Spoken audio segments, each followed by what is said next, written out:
Ayun, welcome sa vlog natin ngayon. Siyempre, pagpapasalamat ako sa araw na ito na 1.2 million at sa mga ibang account pa na lampas na 100,000 at 100,000 at nasa total na sa 50 million views na. So, ayun, na-appreciate ko lang talaga yung pagiging success sa mga account natin sa TikTok. So meron pala akong i-introduce sa inyo guys. Syempre, gonutrients.ph. So, starting natin sa investment sa sarili yung coffee, juice, milk tea, 400,000 to 700,000. So, ito yung sample natin. So, papakita ko yung sample natin. So, instant careful tayo sa ito. So, ayan. So, sinabay ko lang silang lahat para mas maganda at may iba naman.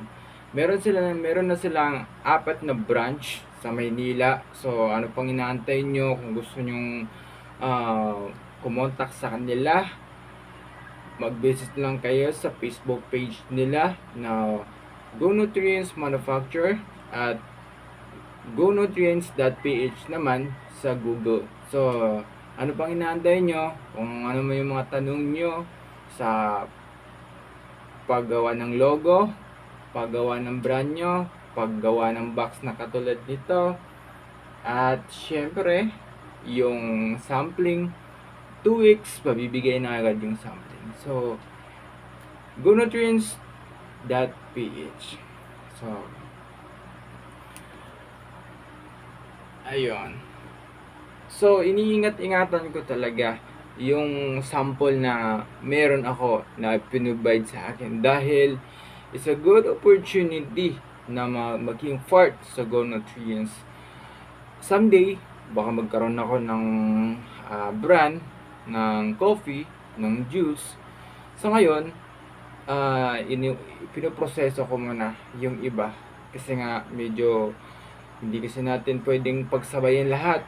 Napakalaking responsibility.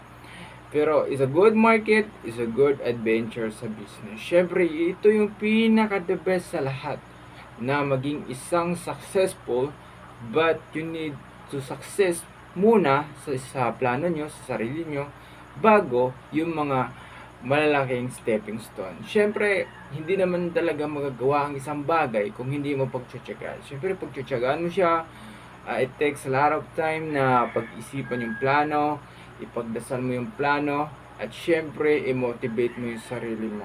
Yun lang talaga, always positive way. Kasi ganito kasi yung sa negosyo kahit sa sarili. Kapag hindi mo ma-motivate yung sarili mo, at aasa ka sa iba, para lang matupad yung future na gusto mo, ay hindi success yun. Kumbaga, ang isang success talaga is nagbabase talaga doon sa mismong future na hinanda mo na ganun ang gagawin mo.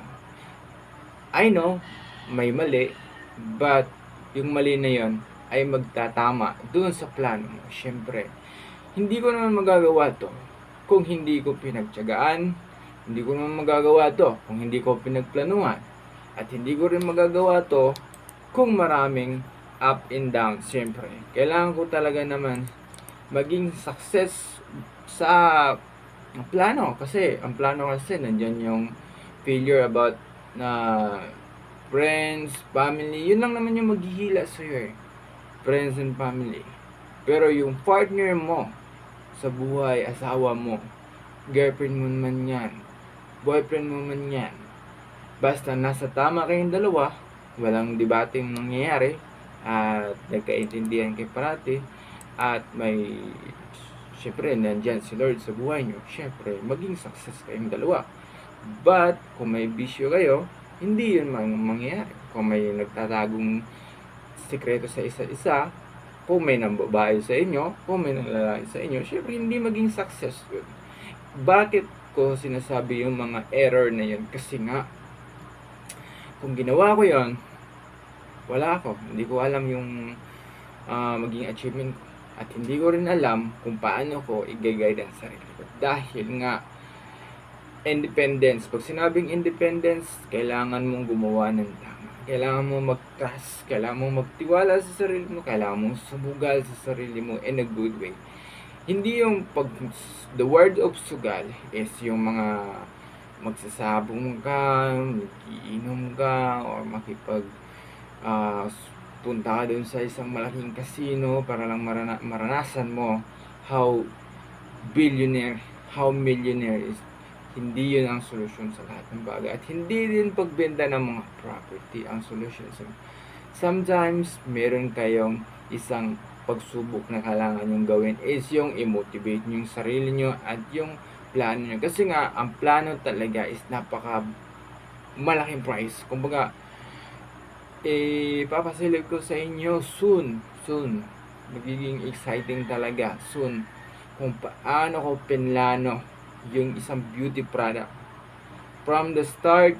Paano ko siya ginawa, paano ko nilayout yung logo, paano ko dinesign, paano ko ginawa yung mga text, paano ko siya i-combine, ano yung good manufacture na swak sa budget at legit. Yun, lahat ng mga paraan na yun is naka-align yun. Hindi yung basta-basta na basta manufacture sila, susugalan mo agad. Syempre hindi ganoon ka ang laro sa business. Syempre doon pa rin tayo sa mabait at trusted talaga na mga manufacturer sa Maynila. Kasi may mga manufacturer sa labas ng Maynila ang mamahal. Kumbaga, hindi ko siya sasabihin pero ang mahal. Basta maniniwala lang ako na manufacturer sa beauty product sa Maynila. Sa Maynila talaga. Na meron silang mga legit. At dyan naman, hanapan mo sila ng TIN, LTO, at syempre, FDA. At yung license to operate sa factory. So, yun lang yung natin. Yun lang yung ipa-podcast natin ngayon. It's a good opportunity na kailangan kong i-motivate again yung araw ko. Syempre, hindi naman lahat ng bagay is successful ang sasabihin. Syempre, bago maging successful, sasabihin ko din yung mga failure. Kasi nga, kung walang failure, walang successful. Kung walang positive, walang negative. So, isa lang sasabihin ko, salamat sa mga tao na nagtitiwala sa market ko.